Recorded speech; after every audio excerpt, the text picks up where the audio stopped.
Overview अगर आप class class का दे दें। ओके ओके, ठीक है।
Yes. So, okay. So last class, as asked by you, हम लोग ने प्रियंका कवर किया था observing the desire for justice in relationships, mutuality in feelings, relationship transparencies, oneness across relationships, family, society, evaluating our assumptions in and about relationships. So this was quite a broad topic, जिसमें हम लोगों ने relationships के संबंध में mutual feelings को की क्या importance है उसको cover किया था in the last class. Also we covered about what is the importance of transparency, being transparent in relationships, transparency pertaining to कि हम इन एंड आउट कैसे हैं. We are not trying to focus more on the other person. We are rather trying to focus within ourselves, trying to see and trying to evaluate ourselves and be transparent and truthful with the other person, because this nurtures and develops trust. It builds trust in relationships में जितनी mutual feelings होती हैं. Mutual feelings means कि जब हम एक दूसरे के बारे में भी सोच रहे हैं. एक होता है कि हम अपने सेल्फिश इंटरेस्ट में वर्क करते हैं even though we survive in a relationship. एक होता है कि हम दूसरे के अकॉर्डिंग भी we take things into consideration. कभी कभी हम अपने इंटरेस्ट को फॉरगो कर देते हैं. Not that always we sacrifice our interest in a relationship, लेकिन व्हेन डीम्स फिट और हमें लगता है कि अगर हमारे इंटरेस्ट के साथ साथ हम दूसरे के इंटरेस्ट को भी इवन दो वो हमारा इंटरेस्ट नहीं है कंसिडर कर सकते हैं और उससे हमारा रिलेशनशिप अच्छा सस्टेन हो सकता है और बेटर हो सकता है. So that is called mutuality. तो ये दोनों तरफ से होता है. Like if there are two people in a relationship, so it is the responsibility of both the partners to make sure that there is mutuality on both the ends. If one is trying to understand the feeling of others and sacrifice, the other one also should try to do the same. So this comes in mutuality. When we talk about transparency in relationships, which is again a building factor for happy, happy and good relationships and long-term relationships, sustaining relationships. So there is that is transparency, wherein जैसे हम अंदर हैं वैसे हम we do not try to hide in things and for no reason.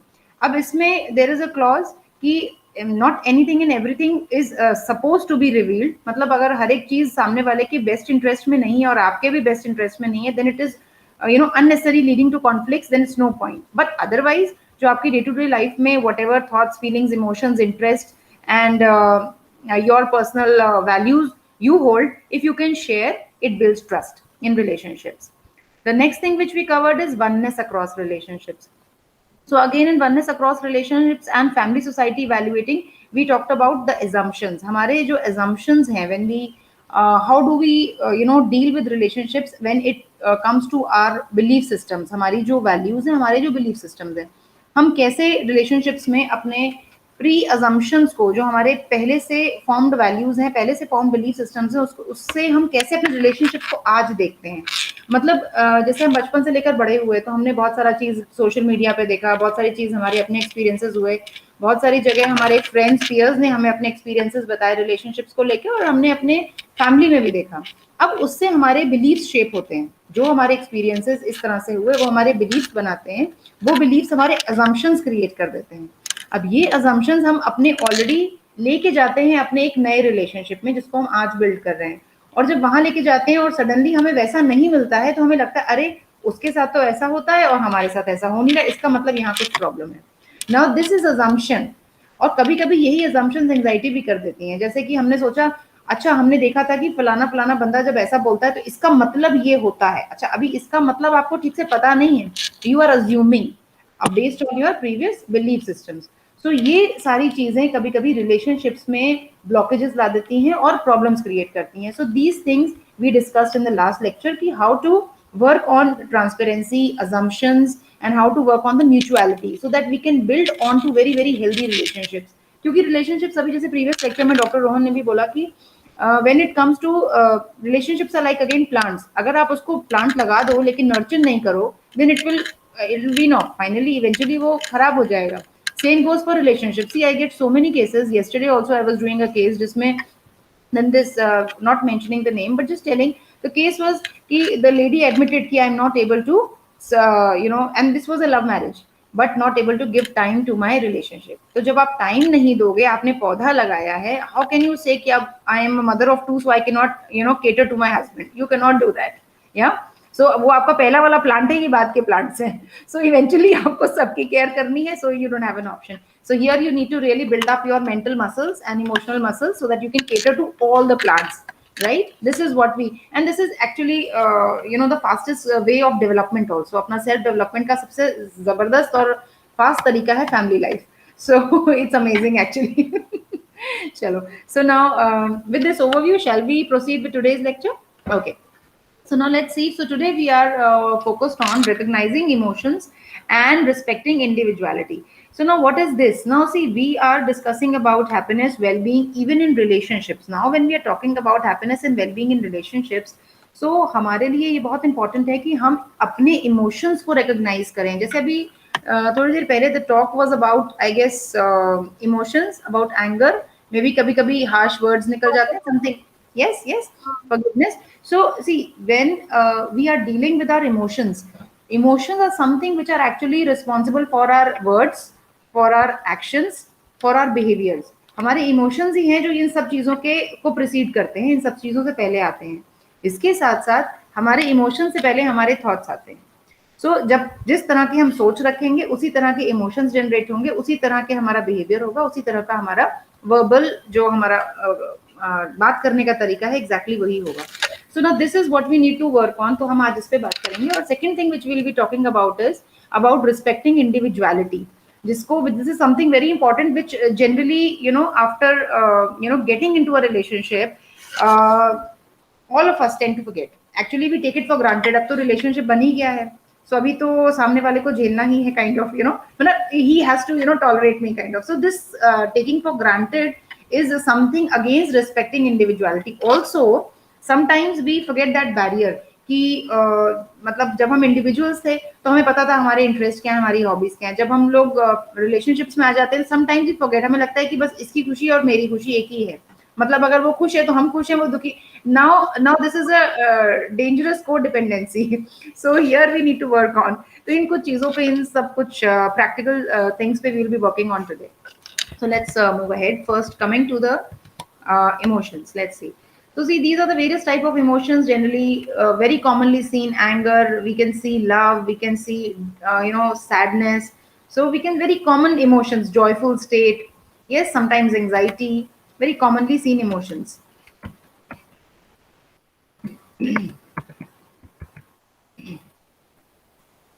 So very well said by an American poet, Maya Angelou। People will forget what you said, people will forget what you did, but people will never forget how you made them feel।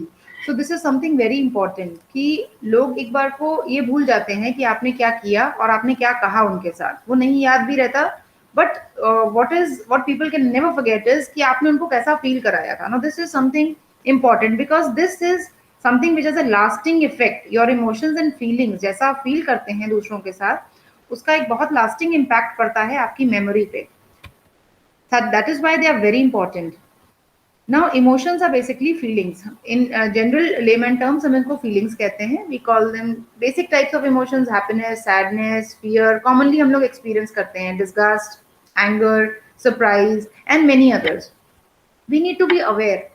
हमें इनके प्रति aware होना चाहिए of our own feelings. देखिए हमें अभी हम relationship की बात करने जाएंगे तो हमें दूसरे के इमोशंस को समझने की हम बात करेंगे. सो प्रायर टू दैट हमें बहुत इंपॉर्टेंट है कि पहले हम ये समझें कि हम क्या फील करते हैं.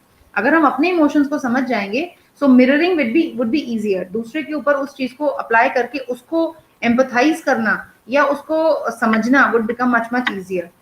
So it includes spoken word behaviour including body language. तो जैसे अभी हमने बात करी कि इमोशंस आपके वर्ड्स के लिए, आपके बिहेवियर के लिए, इवन आपकी बॉडी लैंग्वेज के लिए रिस्पॉन्सिबल है, as we can see in this picture also. So research suggest that more than 80% of communication is non verbal. हम लोग का मोर देन 80% कम्युनिकेशन हम लोग अपने जेस्चर्स से ही कम्युनिकेट कर देते हैं. हमें बोलने की भी जरूरत नहीं है और हमारे इमोशंस रिफ्लेक्ट हो जाते हैं हमारी बॉडी लैंग्वेज से and through our facial expressions. Now emotions are not consciously controlled. हम लोग इनको consciously control नहीं करते हैं. The part of the brain which deals with emotions is called the limbic system.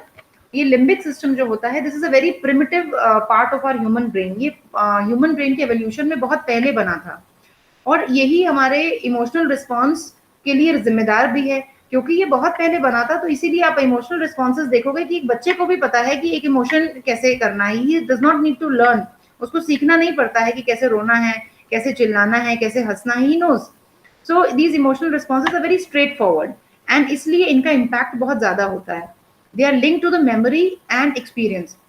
ये इतना लॉन्ग लास्टिंग इम्पैक्ट होता है इनका हमारी मेमोरी पे कि even after 10 years or 20 years you can recognize the emotion you felt, that some person you might not remember the exact situation or the thought or the exact incident, but वो emotion क्या feel किया था that sustains in the memory.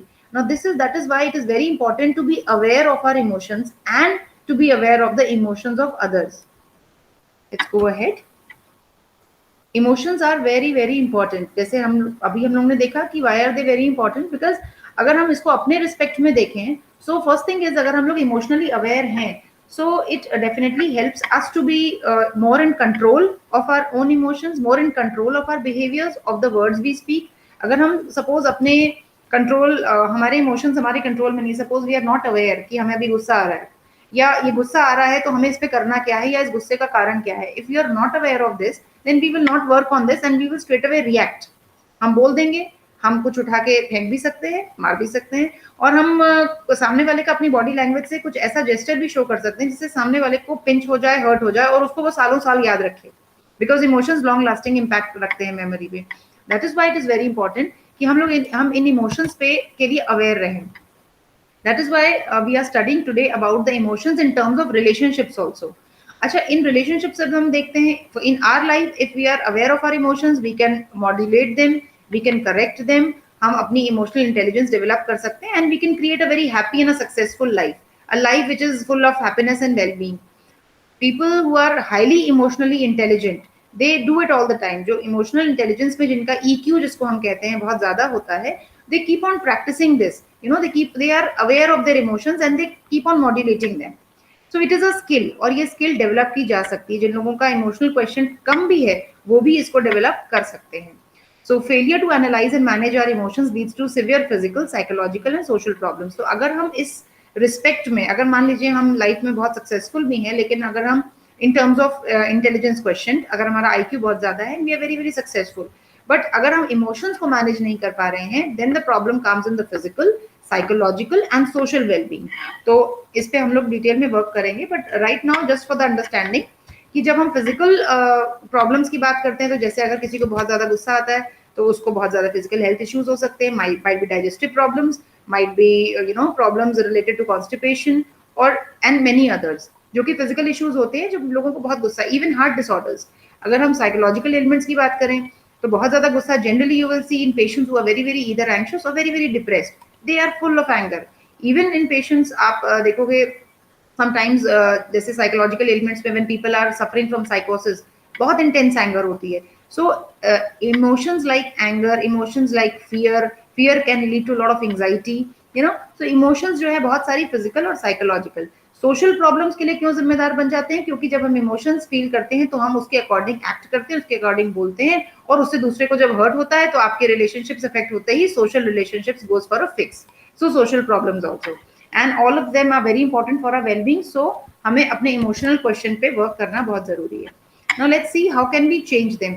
You can change how you feel. It is if you take the charge, आप चाहें तो जिस तरह से आप सोचते हैं अगर आप उसको बदल दें, तो आप जिस तरह से फील करते हैं आप उसको बदल सकते हैं। So becoming aware of your feelings. So first thing is obviously becoming aware of your thoughts, and then जिस तरह के आप thoughts रखते हैं, जिस तरह के belief systems रखते हैं, उसको जब आप gradually work करते हैं from negative to positive, definitely आपके emotions बदलते हैं. So first very important thing is make sure कि at least from today onwards whatever you are thinking you are mindful of your thoughts, क्योंकि आप जिस तरह की थॉट्स को आज प्रोसेस करेंगे वो आने वाले समय में आपके बिलीव्स बनते जाएंगे, और जो आपके बिलीव्स बनेंगे वही आपके इमोशंस होंगे। अब बात इसकी आती है जो हमारे पिछले बिलीव्स बन गए उसका हम क्या करें? बहुत सारे, अभी तक तो हमें ये बातें पता नहीं थी, तो तब हम बहुत सारी पुरानी बिलीव्स लग के बैठे हुए हैं, उसका क्या करेंगे? उसके लिए now today we need to be aware of our feelings from now onwards. क्योंकि देखिए जो आपके बिलीव्स ऑलरेडी हैं, आज भी सपोज करिए आप किसी पर्सन को लेके मन में ग्रजेस रखे हुए हैं, उसने मेरे साथ ऐसा किया था, उसने मेरा ये सामान ले लिया था, उसने ये किया, whatever X Y Z, whether true और फॉल्स वो आपके दिमाग में है। नाउ आप हो सकता है उस पर्सन को ऊपर से फॉरगिव भी कर दें, बट मेंटली कहीं ना कहीं एक कसक रहती है कि इसने मेरे साथ ऐसा किया है। तो क्या होगा, वो बिलीफ जो है next time this person does something like this, आप क्या करोगे? आप फिर से उसी वही आपकी मेमोरी से वही वाला थॉट इमोशन प्रोसेस होके ऊपर आएगा आपके कॉन्शियस लेवल पे, और उस वक्त आपको एंगर आना शुरू हो जाएगा उसको देखते ही, जो आपको पहले आता था। तो अभी सर से डिस्कस करी थी कि वो जो विशेष सर्कल बन जाता है कि we forgive and then something yes, happens and we hurt again and then we forgive again, तो वो एक विशेष सर्कल ही बन जाता है कि हर्ट हो फिर फॉरगिव करो, फिर हर्ट हो फिर फॉरगिव करो। हाँ हाँ हाँ हाँ, उसके पीछे एक थियरी तो ये है कि जितना हर्ट हुआ है, फर्स्ट थिंग इज फॉरगिवनेस, इसलिए क्योंकि ये प्रैक्टिस से सी आई टेल यू प्रियंका, ऐसा होता है। सी फॉरगिवनेस भी दो लेवल्स पे है, you studied cognitive level and on the emotional level. देखो कॉग्निटिव लेवल की forgiveness, when I see patients I ask them, कहते हैं मैम हमसे नहीं हो रही फॉरगिवनेस, उसने इतना हर्ट किया है फॉरगिवनेस निकल ही नहीं रही है। ये भी होता है। I tell you, नहीं निकलती practically. So my advice to them at that time is at least do on the cognitive level. कम से कम मैकेनिकली कंप्यूटर की तरह कर लो, बोलना ही तो है, ठीक है, लेकिन उसको नहीं बोलना है, उसको नहीं बोलना है, क्योंकि उसको बोलेंगे तो कभी कभी सामने वाला पर्सन विल नॉट बी, पता नहीं को क्या हो गया, आज फॉरगिवनेस कहाँ से, you know. So so he might not understand, but the idea is कि आप जब फॉरगिवनेस कर रहे हो, this forgiveness on the cognitive level gradually seeps in and leads to resolution within. I have seen 2 months, 3 months and 4 months, and people will come and say ma'am yes it is coming from within. Definitely it takes a couple of healing sessions also, but yes at least on their part they are doing their bit. वो अपने अपने level पे, cognitive level पे they are forgiving, सो धीरे धीरे it comes. And जो जहां trust खत्म हो गया था, जहां फेथ खत्म हो गया था, जहां लव खत्म हो गया था, वो रिकिंडल होने लगता है। बिकॉज सी हमारा सिस्टम ऐसा वायर्ड है, सर्टेन थिंग्स उसको जुटला, लॉ ऑफ कर्मा के ऊपर लॉ ऑफ फॉरगिवनेस है। सो आपके कर्म भी न्यूट्रलाइज होते हैं when you forgive. So eventually सामने वाला क्या कर रहा है क्या नहीं कर रहा से इंपॉर्टेंट है हम क्या कर रहे हैं। तो या तो the person will stay in your life and you will have a very very happy life after some time, और else the person will leave you, he will go out of your life. This is the way it goes actually, because your entitlement to suffer has actually finished. You know, once you forgive, your entitlement is decreased, okay, to suffer. This is the way it goes. That is why forgiveness. So even though we feel it is a vicious cycle, it is actually something you are doing a wonderful job for yourself and for the other soul, because we are talking in terms of soul, actually we are eventually souls. And जब आप इसको practice करते हो तो धीरे धीरे आप देखते हो कि आप अपने फीलिंग्स पे जो आपका जो कंट्रोल है वो बेटर हो जाता है। बिकॉज अब आप अवेयर होना शुरू करते हो। जब आप फॉरगिवनेस करने गए थे तो आप बहुत अवेयरनेस के साथ बैठे थे ना फॉरगिव करने के लिए, नहीं तो आपके पास टाइम ही नहीं होता सोचने का। आप सारा दिन उसी को, वो ऐसा है ऐसा है ऐसा है। जब आप फॉरगिवनेस 5 मिनट करते हो तो लगता है बड़ी मुश्किल हो रही है, लेकिन उस मुश्किल में भी you are mindful, right. So that is the key. तो यहाँ पे इसी तरह से और धीरे धीरे, तो ये एक प्रकार से समझो जैसे सीढ़ी चढ़ रहे हैं। तो लगता तो है कि यार कल तो फॉरगिव करके आए फिर गलती कर रहे हैं, ऐसा भी लगता है, ऐसा भी लगता है, आई नो। बट एटलीस्ट जो आप करते जा रहे हो that is being added to your accounts also. आप एक सीढ़ी भी चढ़ रहे हो, also you are being more mindful and you are trying to take the charge, at least आप कोशिश कर रहे हो, तो इवेंचुअली आप कहीं पहुंचोगे। इट इज लाइक जो कोशिश करता है वो पहुंच जाता है, जो कभी स्टार्ट ही नहीं करता। या okay, so we need to start somewhere. Yes, now let's start this. So when we are more aware,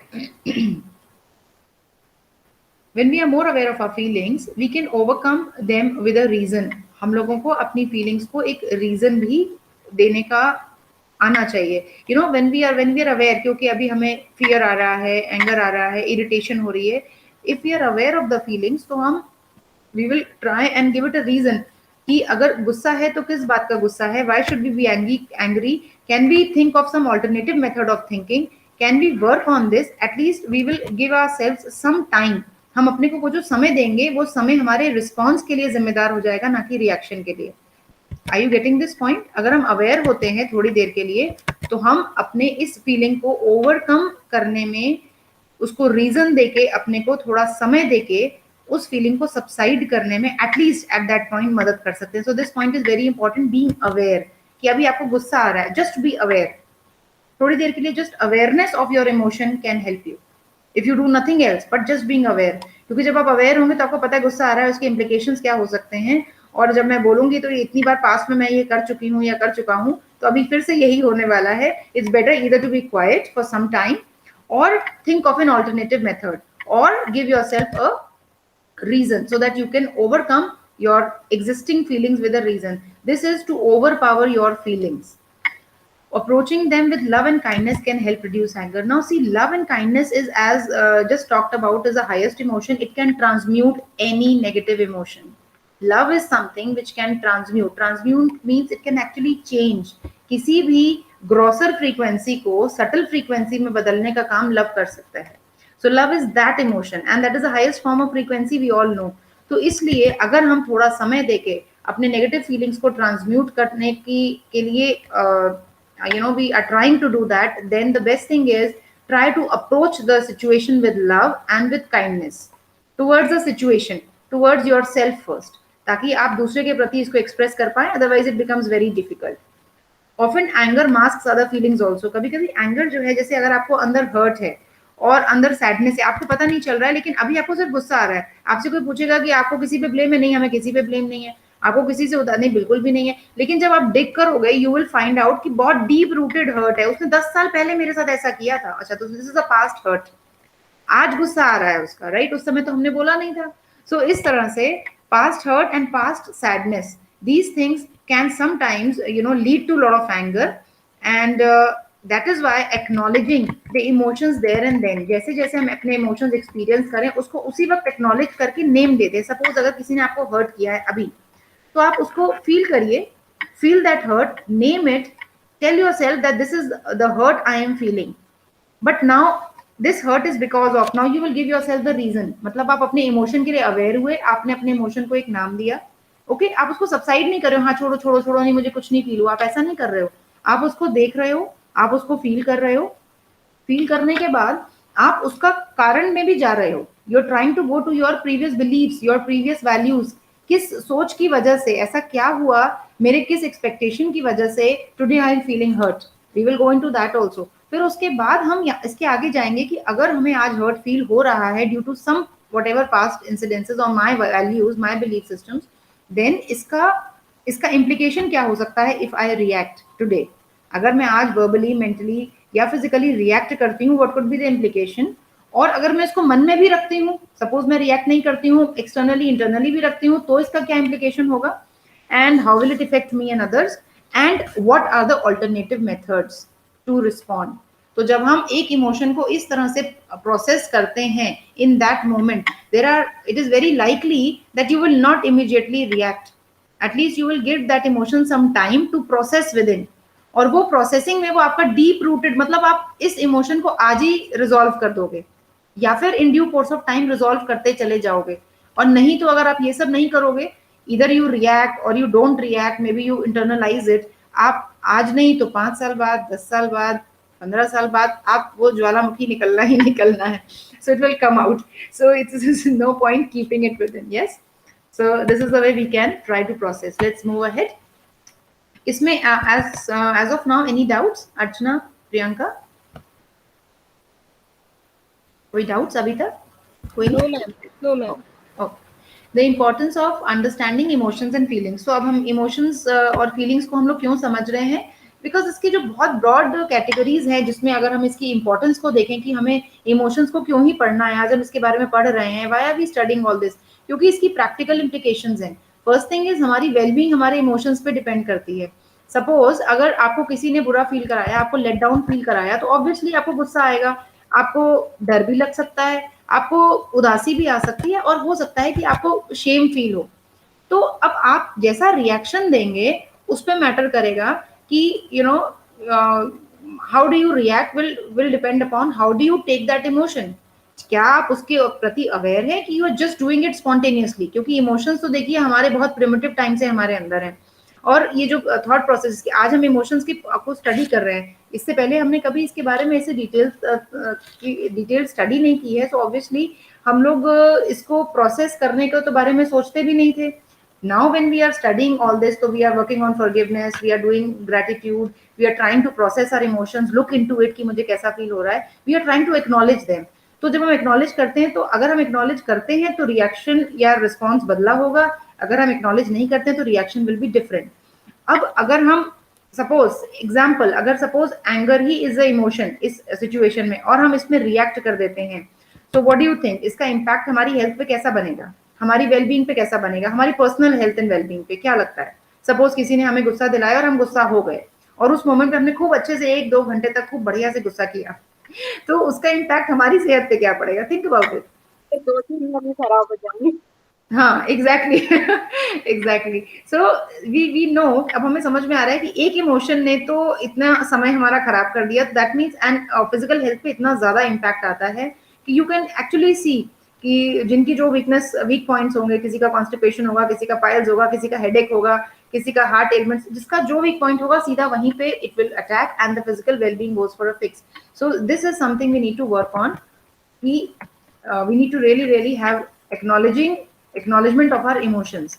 Now second thing is it also affects our relationships. एक तो हमें personal well-being पे affect करते हैं हमारे emotions, negative और positive. Relationships is the second part. So 90% of our responses हमारे partners के प्रति जो होते हैं, वो उसमें हमारे जो होते हैं previous assumptions होते हैं, जो हमने पिछले presentation में discuss किए थे कि हमारे assumptions होते हैं, and we know, तो हमें अपने trigger points पता होने चाहिए कि हमें क्या चीज बुरी लगती है और क्या अच्छी लगती है, so that we can work on them and we can also communicate them to our partners. अगर हम उनको बता दें कि these are certain things we don't like, but simultaneously we need to be assured कि जरूरी नहीं है कि सामने वाले को बताने के बाद अभी वहां से कोई ट्रिगर आएगा नहीं, आ सकता है।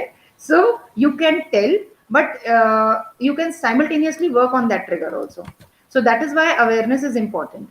Also it helps us understand why our partner reacts in a particular, suppose हमें अगर हम एंजाइटी से होके गुजरे हैं, तो हमें समझ में आ रहा है ना कि एंजाइटी हमें किस किस ट्रिगर से होती थी, तो अगर सपोज पार्टनर को भी यही प्रॉब्लम है, तो आप उसको बहुत बेटर समझ जाओगे कि अच्छा इसकी भी प्रॉब्लम यही होगी, that is why he is undergoing. आप उसको गलत नहीं समझोगे, छूटते ही you will not jump to conclusions, because now you will understand कि इवन आई वेंट थ्रू, अच्छा he also must be going through this, then you will empathise and not criticise the other person.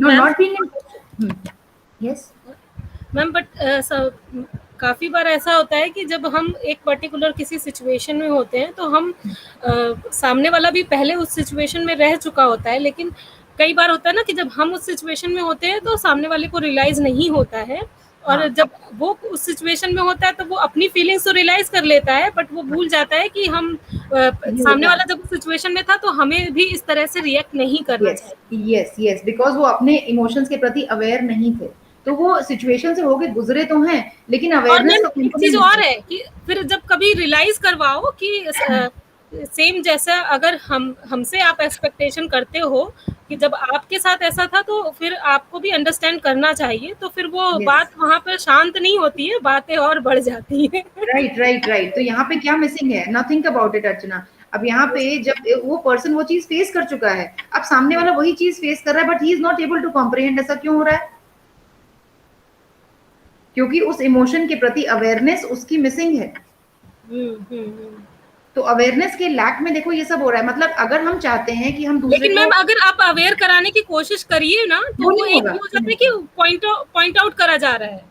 और हाँ क्योंकि same उसी situation में जैसे कि आप रह चुके होते हो, अगर आप हाँ, वही सिचुएशन सामने जब आती है उनको रियलाइज कराने की कोशिश करो तो वो फिर वहां पर ईगो सामने आ जाता है। अब देखो अर्चना, यहाँ पे एक पॉइंट है रिसेप्टिविटी का।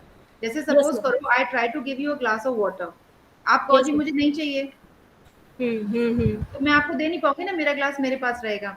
बट अगर हम्म आप कहते हो कि ma'am please give me a glass of water and I give you one, you will take it, so the glass will go to you. तो ये रिसेप्टिविटी बहुत इंपॉर्टेंट है। जब आप उसको अवेयर करा रहे हो, आप ये देखो क्या वो अवेयर, वो आपकी रिसेप्टिविटी है, वो लेना चाहता है। हम्म ही विल नॉट, आप उसको इसलिए समझाना चाह रहे हो because probably you want to make him aware. But the hmm idea is कि हम उसको तभी तक अवेयर करा सकते हैं, या फिर इवन काउंसलिंग, जब आप किसी की काउंसलिंग करते हो, can you just go from door to door help people try counsel them? You can not. अगर hmm someone comes to you, वो कहते हैं कि नहीं I need help, then you can help. But अगर वो कहते हैं कि जी मुझे हेल्प चाहिए नहीं, आई एम, यहाँ कोई ज्ञान मत है, यहाँ सब बहुत ज्ञानी है, तो आप हेल्प नहीं कर मीन्स पाओगे। कि मैम ये है ना कि जब सामने वाला मतलब अग्री हो उस सिचुएशन को समझने के लिए हम तब अपनी बात रखें। यस, जब ओके। उसकी रिसेप्टिविटी होगी ना, जब वो कहेंगे कि प्लीज मुझे बताओ, let me know where am I wrong, then you, it is like hitting hard when the iron is hot. तब आप बोलोगे तो बिल्कुल समझ में आएगी। Yes, it will strike the right chord. Otherwise बोलोगे कुछ नहीं समझ में आएगा, और आप सोचोगे मैं भैंस के आगे बीन बजा रही हूँ। व्हाट? तो मुझे पर्टिकुलर उस टाइम के लिए तो हाँ समझ आ गया, ऐसा लगता है हाँ ठीक है हमारी कम्युनिकेशन अच्छा हुआ, या वो एक जो हम समझाना चाह रहे थे उससे, लेकिन वही वो कुछ देर बाद वही ढाक के दिन बाद में सिचुएशन वापस से वो back to track. Exactly. But ma'am यहाँ पर हाँ ना रिसेप्टिविटी लेवल पे सही कह रही हैं आप कि डिपेंड हाँ करता है। एक्चुअली हाँ, में प्रॉब्लम ये हो जाती है ना कि हम अक्सर ऐसा होता है कि जब सेम उस सिचुएशन में होते हैं तो हम उस समय रियलाइज करवाने की इसलिए कोशिश करते हैं कि आप रिलेट कर पाओ उस चीज को, उस हाँ सिचुएशन हाँ को, उस समय क्योंकि आप फील कर रहे होते हो, आप उस राइट, सिचुएशन में होते हो, उस इमोशंस में होते हो। हाँ हाँ हाँ, इसलिए अगला कोशिश करता है कि आप इस चीज को एनालाइज राइट करो, बट वहां पर राइट, समटाइम्स ये होता है कि आप अगर एग्री नहीं हो उस चीज हाँ को समझने के लिए, अंडरस्टैंडिंग नहीं आप डेवलप करना चाहोगे तो फिर वहां पर कम्युनिकेशन रॉन्ग वे हो जाता है। हाँ, तब नहीं होगा। So communication that is why is a two way traffic. अगर सामने वाला इज नॉट रेडी, अगर, एंड नाउ यहाँ पे ये सोल एजेंडा भी होता है अर्चना। तो sometimes when the souls are not ready and you are trying to, you know, कि नहीं चलो तुम from class one you should jump to class two, वो कहेगा जी मुझे अभी पढ़ना है क्लास वन में, मुझे नहीं समझना अभी आपकी बात को। तो even though you feel that ये क्रोनोलॉजिकल एज इनकी 50 years है, पर बातें इनकी जो है ना बिल्कुल जो है 10 years old चाइल्ड की तरह है। So you'll be surprised because this is a soul agenda. Sometimes some souls they want more time, they want, you know, to commit more mistakes and then learn. So but ma'am they, यहाँ पे ये है ना कि जैसे emotional disbalance की situation में जब तक आप रहेंगे ना, आपकी कितना भी मेच्योरिटी लेवल आप की हो, वहां पर वो मैटर नहीं करेगी, वो कहीं ना कहीं वो इश्यूज क्रिएट होते ही होते हैं। बिल्कुल बिल्कुल बिल्कुल। तो इमोशनल, भाई दैट इज वाई, तभी तो रिलेशनशिप में mutuality, last time the concepts we studied, देखो जब two persons are in a relationship, it has to be mutual. अगर suppose one partner is doing his level best, you know, सब कुछ कर रहा है, the other partner, even if it is trying, अगर वो कोशिश भी कर रहा है, दैट इज सफिशिएंट, क्योंकि वो किसी ना किसी दिन तो उस लेवल पे पहुंच ही जाएगा। But if the other partner is not trying at all, then you need to reconsider.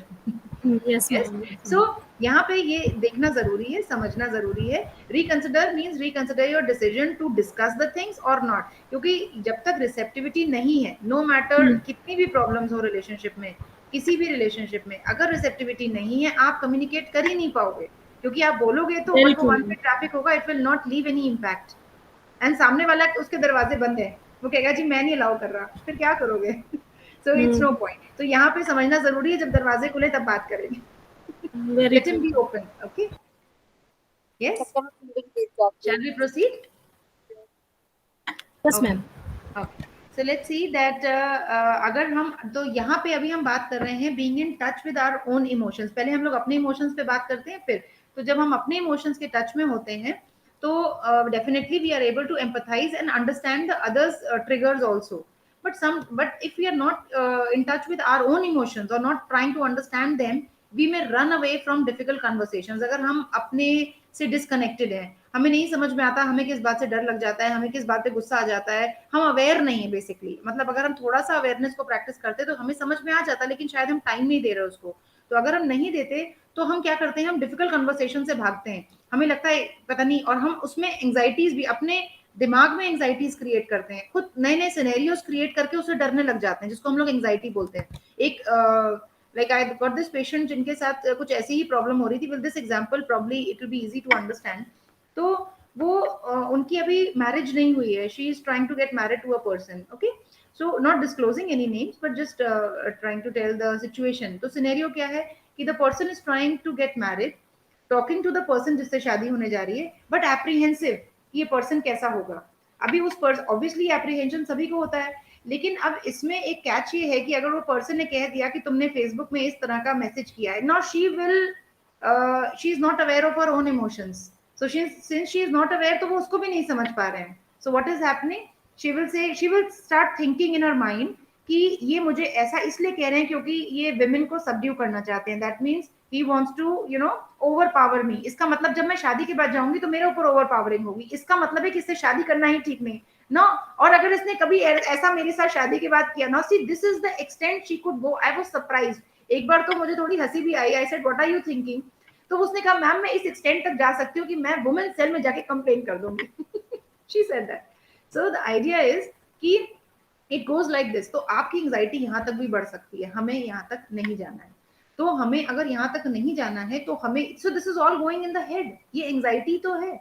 हमें अगर एंजाइटी से बचना है तो इमोशंस के लिए अवेयर रहना जरूरी है। अगर हम अवेयर हैं और अगर हम अपने पार्टनर को भी, अगर हम अवेयर हैं तो ऑब्वियसली हम उसके इमोशन से भी अवेयर रहेंगे ना, कि अगर suppose if he is undergoing anxiety we can help him. अब हेल्पिंग में एक जो अर्चना आपका भी क्लॉज है, sometimes we try to make the other person understand. अच्छा, लेकिन some souls are not ready। अच्छा, some souls are or some people I'll say rather are if even if ready, their method of learning is not the same as ours।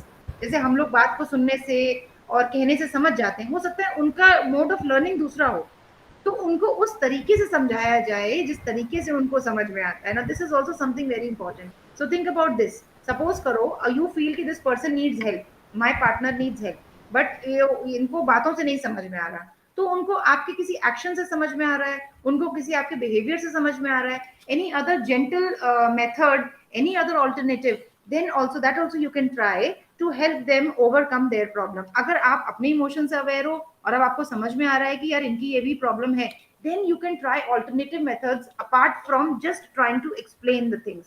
Because कभी कभी some people, जैसे कुछ बच्चे होते हैं ना, उनको वर्बल उनको इंस्ट्रक्शन ज्यादा समझ में आते हैं, किसी किसी को म्यूजिक से समझ में आता है, किसी किसी को राइटिंग से समझ में आता है, सबका अलग।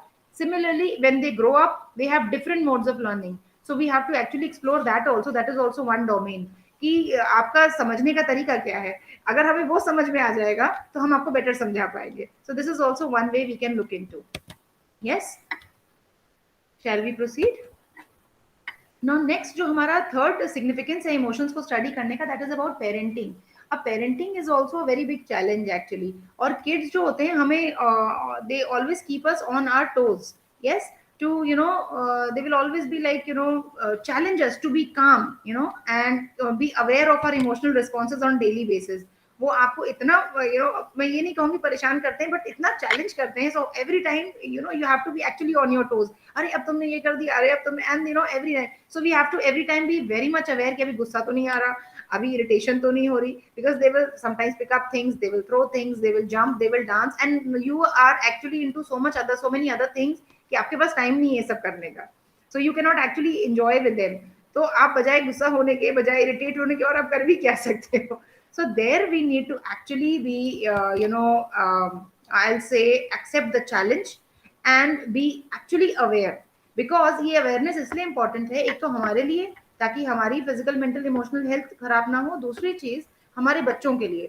बिकॉज अगर हम अपने इमोशंस को के लिए बेटर अवेयर हैं, एक्नॉलेज करते हैं, ट्रिगर्स हम पहचानते हैं, उसको देर एंड दिन हम कंट्रोल कर लेते हैं, तो हमारे बच्चे भी वही सीखते हैं। Our kids learn the same thing. So our role as a parent becomes very very important to help them become emotionally mature right from this age। जब वो छोटे होते हैं, क्योंकि इसी वक्त वो सब सारी इंफॉर्मेशन गैदर करके प्रोसेस कर रहे होते हैं, even though they are not consciously aware of. और अगर वो हमें गुस्से में, इरिटेटेड या may be agitated, anxious, depress देखते हैं, तो उनको they subconsciously actually like sponges they absorb all this energy. So somewhere we need to understand कि हमें अपने इमोशनल रिस्पॉन्सेज को अपने लिए भी ठीक रखना है. And as a parent it is our duty कि हम सिर्फ अपने इमोशनल रिस्पॉन्सेज को ठीक ना रखें, बल्कि उसके साथ साथ अपने बच्चों को भी जो है ना, help them become aware right from that age. मतलब how can we do that? We can just do that by simply being present with them. जैसे कि हम लोग, हमारे पास कितने सारे काम होते हैं ना, whole day we are working, we have to do so many other things, then there babysitters who are taking care of our kids. But then there should be time when kids should know कि yes, our parents will come, sit with us, talk to us, and we can share our feelings with them. तो जब वो आपसे अपनी बात, क्योंकि वो आपसे अपनी जब बात कहेंगे, तो you will be the best person to tell them कि यस बेटा, this is an emotion of pain, this is an emotion of hurt, this is fear, and now this is the way you need to navigate through. ये ऐसा होता है, लेकिन इससे तुम्हें डरना नहीं है, या इसमें तुम्हें गुस्सा नहीं करना. Now they can better take charge of their emotions. जब वो डिस्कस करेंगे, अगर वो डिस्कस नहीं करेंगे तो वो अपने अंदर दबाते चले जाएंगे, और वो दबाना उनके लिए एट अ लेटर स्टेज उनको पता भी नहीं चलेगा, and that will lead to many disorders. जैसे ही वो टीनेज में आते हैं, या they grow as adolescents and then adults, they don't even come to know कि ट्रिगर कहाँ पे किस एज में स्टार्ट हुआ था. लेकिन primarily this comes from the childhood. That is also why, that is why again it is becomes very important कि we are aware of our own emotions. जब हम अपने इमोशंस को कंट्रोल कर पाएंगे तो बच्चों को गाइड कर पाएंगे. तो similarly, so it's for our health, first thing. Second thing is it is for our relationships, and third thing is it is for our kids also, and for ourselves, that being as parents, our responsibility to work on this. Now let's work, let's see हमारा जो emotional intelligence है. Now Daniel Goleman, he is a renowned psychologist, and he defines emotional intelligence as the ability to monitor the emotions of self. अपने emotions को monitor करना, और अपने साथ साथ दूसरों के इमोशंस को भी मॉनिटर कर पाना. That ability, discriminating between different emotions, labelling them appropriately, उनको अप्रोप्रिएट नाम देना, and using emotional information for guiding one's thinking and feelings. In short, emotional intelligence का मतलब है अपने इमोशंस के लिए अवेयर रहना, उनको डिस्क्रिमिनेट करना कि किस तरह का इमोशन है, उसको एक लेबल देना, और उसके बाद उस इंफॉर्मेशन से अपनी थिंकिंग और फीलिंग को आगे मॉड्यूलेट करना, उसको आगे प्रोसेस करना. This comes under emotional intelligence. So agar now according to Daniel Goleman, he said that if your emotional abilities aren't in hand, agar aapki emotional abilities bahut achhi nahi hai, if you don't have self awareness, if you are not able to manage your distressing emotions, you cannot have empathy and have effective relationships. agar aap apne emotions pe control nahi karoge to empathy kaise aayegi, दूसरों को कैसे समझोगे? Then no matter how smart you are, you are not going to get very far. So IQ plus EQ leads to success. That is why जो लोगों के पास high degree of emotional intelligence होती है, they know themselves very well, and they are able to empathise with others also. So they are very friendly, generally they are resilient, क्योंकि problems उनके पास भी आती हैं, and optimistic also. So that this is the importance of emotional intelligence. So emotional intelligence, as we discussed, it can be developed. Either we are born with that gift or we can develop it. So इसके 5 जो broad categories हैं, जो इसके 5 components हैं.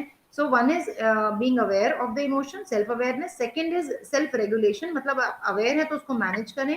Third thing is motivating yourself, self motivation to work in the positive direction. Fourth thing is social awareness, to empathise. जब हम दूसरे से बात कर रहे हैं तो हम एम्पथाइज करना मतलब समझ सकें, जो वो फील कर रहा है वो हम फील कर पाए. This is social awareness. And social skills is handling the relationships. So how effectively हम अपने रिलेशनशिप्स को संभाल पाते हैं, ये social skills. So these are 5 components of emotional intelligence.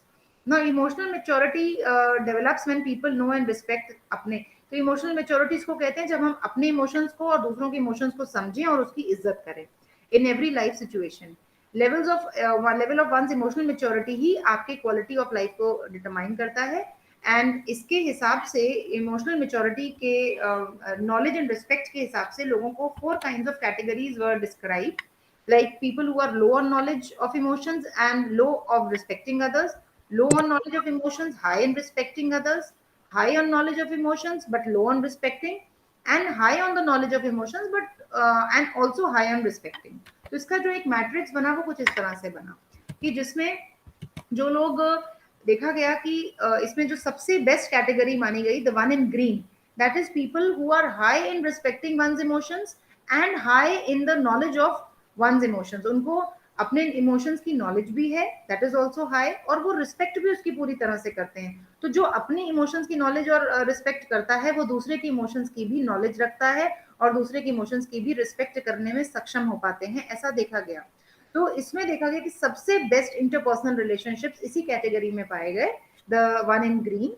When the people were independent, they were very friendly, supportive, transparent, empathetic, good listeners, high confidence, self motivated, skilled in critical thinking.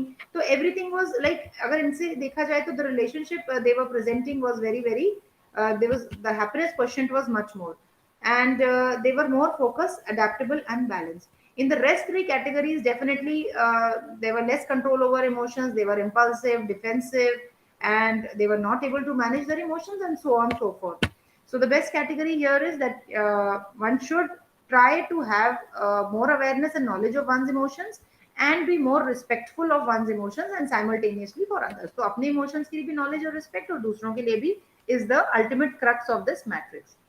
Now let's work on this. What are the benefits of developing? हमारे क्या benefits है emotional intelligence के? As we just discussed कि ज़्यादा productive life, better life, successful, happy relationships, less stress, no, I will not say no conflicts, but yes, lesser conflicts, maybe moderate, more understanding, more stability in relationships, more continuity, and more of love, and you can move on the path of your spirituality. So it inculcates a life of spirituality also. So that is why emotions are very very important. Now we are working on, अब जैसे अभी हमने बात की 5 components पे of emotional intelligence, उसका पहला component है सेल्फ अवेयरनेस। इमोशनल इंटेलिजेंस में अगर हमें अपनी इमोशनल इंटेलिजेंस को डेवलप करना है, तो अगर हम सेल्फ अवेयरनेस को प्रैक्टिस करते हैं, so this is one first thing जिसमें हम लोग we can actually work on our emotional parameter. तो इमोशनल सेल्फ अवेयरनेस में सबसे पहली चीज है इमोशनल अवेयरनेस, मतलब हम अपने इमोशंस को, हमने बात करी, रिकॉग्नाइज करें और इसका क्या इफेक्ट होगा उसको पहचानें। Second is accurate self assessment, मतलब अपनी स्ट्रेंथ्स को और अपनी लिमिटेशंस को पहचानें और उसमें सच्चे रहें, उसमें we don't have to be false about it. Self confidence, we need to be sure about our own capabilities, हमारी वर्थ क्या है, हमारी कैपेबिलिटीज क्या है, अगर हमें ये सब पता है या हम इसके लिए अवेयर हैं, so this is the first part. The next part is self regulation, जिसकी हमने बात करी थी कि how will we manage our emotions, तो in terms of emotional intelligence. तो उसमें सेल्फ रेगुलेशन में पहली चीज सेल्फ कंट्रोल, तो आपको अपने एकदम इम्पल्सिवली रिएक्ट नहीं करना है, किसी भी चीज को, कोई भी चीज को डिसरप्टिव तरीके से नहीं हैंडल करना है। We will try and be more in control when we are encountering an emotion, and now we have to act, so we need to be less impulsive and more thoughtful. So think before you act. Second thing is trustworthiness, so we have to be trustworthy, honest, and maintain the integrity in relationship. Third thing is consciousness, taking responsibility, onus लेते हैं कि अगर अगर हमने कोई चीज करी है तो उसका ओनस हम अपने पे लेते हैं, कि हम हर वक्त दूसरों को ब्लेम नहीं करते हैं। सो जब हम दूसरों को ब्लेम करते हैं, क्योंकि उसका एक पार्ट ये है कि जब हम अपना ओनस नहीं लेते हैं, एक प्रॉब्लम आई, सिचुएशन आई, दो लोगों के बीच में रिफ्ट हुआ, हमने कह दिया वो सामने वाला गलत है, तो नाउ यहाँ पे ओनस ना लेने की वजह से होगा क्या, आपका ब्लेम आ जाएगा। ब्लेम की वजह से what will happen is the person might go into anger and gradually sadness, gradually depression. So this is very important, he take the onus. Third thing is adaptability, flexibility. Fourth thing is innovativeness, that means you can be open to new ideas to regulate yourself, to manage your emotions. Now the third component of developing our emotional this thing is intelligence is motivation. तो never say I cannot do, always say मैं कर सकता हूँ। तो this is one way of motivating yourself। हमेशा commit रहिए, जिस भी काम के लिए आप कहिए कि मैं कर सकता हूँ, उसके लिए कमिटमेंट, उसके लिए वर्क करते रहिए। रेडीनेस, इनिशिएटिव लेना है और फिर कमिटेड रहना है और ऑप्टिमिस्टिक रहना है कि आपको नो मैटर व्हाट ऑब्स्टिकल्स कम, आप उसको अचीव कर ही लेंगे। तो इस मोटिवेशन से आप अपने इमोशनल क्वेश्चन को, अपने इमोशनल इंटेलिजेंस को, अपनी इमोशनल जिसको कहते हैं हेल्थ को बेटर कर सकते हैं। Third thing is social awareness, जिसमें हम लोग, जिसको हम बात करते हैं, अभी हम लोग बात कर रहे थे एम्पैथी की। तो अगर आप अपने प्रति, जो हमने पहले 3 पैरामीटर्स हैं, जब अगर हम उसको फॉलो करते हैं तो डेफिनेटली हम अपने प्रति अवेयर हैं, तो हम दूसरों के प्रति भी ज्यादा अवेयर होते हैं, हम एम्पैथाइज कर पाते हैं, समझ पाते हैं कि वो कैसा फील कर रहे हैं, हम सर्विस ओरिएंटेड होते हैं। और अगर नहीं है तो service orientation should be there. Anticipation, recognising, meeting customers का मतलब है यहाँ पे not only customers but meeting people and their needs, दूसरे लोग। डेवलपिंग अदर्स, दूसरों की मदद करना, उनकी हेल्प करना एवॉल्व होने में, cultivating opportunities through diverse people, और अपॉर्चुनिटीज क्रिएट करना और लोगों के लिए भी, और अपने को वेल अवेयर रखना about the complete scenario whatever is happening. Next is social skills. The last part of our emotional intelligence is the social skills, कि मतलब हमारा इन्फ्लुएंस कितना है लोगों पे, हम कितना लोगों से अच्छे से कम्युनिकेट कर सकते हैं, लीडरशिप क्वालिटीज कैसी हैं, हम चेंज को इनिशिएट और मैनेज करने में कितने इंस्ट्रूमेंटल हैं, कॉन्फ्लिक्ट कितने अच्छे से मैनेज कर लेते हैं, बॉन्ड्स कितने अच्छे से बना लेते हैं लोगों के बीच में, और कोऑपरेटिव कितने हैं, और हमारी टीम एबिलिटीज कितनी है, टीम वर्क एबिलिटीज कितनी है. तो ये सारी चीजें हमारी सोशल स्किल्स हैं जो अगेन हमारे इमोशनल इंटेलिजेंस को बढ़ाती हैं. सो ये इन पैरामीटर्स पे जो जिसको अभी हमने डिस्कस किया, if we work on we can definitely develop our emotional skills. So now the question is, can emotional intelligence be learned? Yes, they can be learned. So far, anything, any doubts? No? Okay. So अब becoming mindful of your feelings. So this is a small activity जो कि आप practice कर सकते हैं if you want to really be emotionally much better. तो जैसे कि emotions अगर आते हैं और हम by default act कर देते हैं, तो अगर हम रोज 1 से 5 मिनट निकाल के अपने साथ बैठें, just close your eyes and be comfortable and then start becoming mindful of your feelings. अपने आपको अंदर से क्या फीलिंग आ रही है, at any point in time you just sit down with yourself and just feel what is going on in your mind. Then see कि जो आपके माइंड में चल रहा है उसके साथ साथ आपके बॉडी में क्या क्या रिएक्शंस हो रहे हैं. Are you feeling anything in any part of the body? Note that also. Just notice, don't try to जज इट कि अच्छी है कि बुरी है, just notice and you can try and name it. अपने सेंसेशंस को भी नेम दीजिए और उस फीलिंग को भी नेम दीजिए and just keep a note of it. And this you can practice on a daily basis. It has many benefits. First thing is it helps you becoming aware. Okay. Second thing is it also helps in removing blockages at the energy level, because जैसे ही आप mindful होते हैं अपने किसी भी body part या किसी भी इमोशन के प्रति वो रिलीज होना शुरू हो जाता है. So this something is very very important, because अगर आप 1 से 5 मिनट डेली का स्पेयर करके अपने को हील कर सकते हैं, so there is nothing like that. So just being aware can be very I'll say it can be very therapeutic. So this is something which can be practiced on daily basis.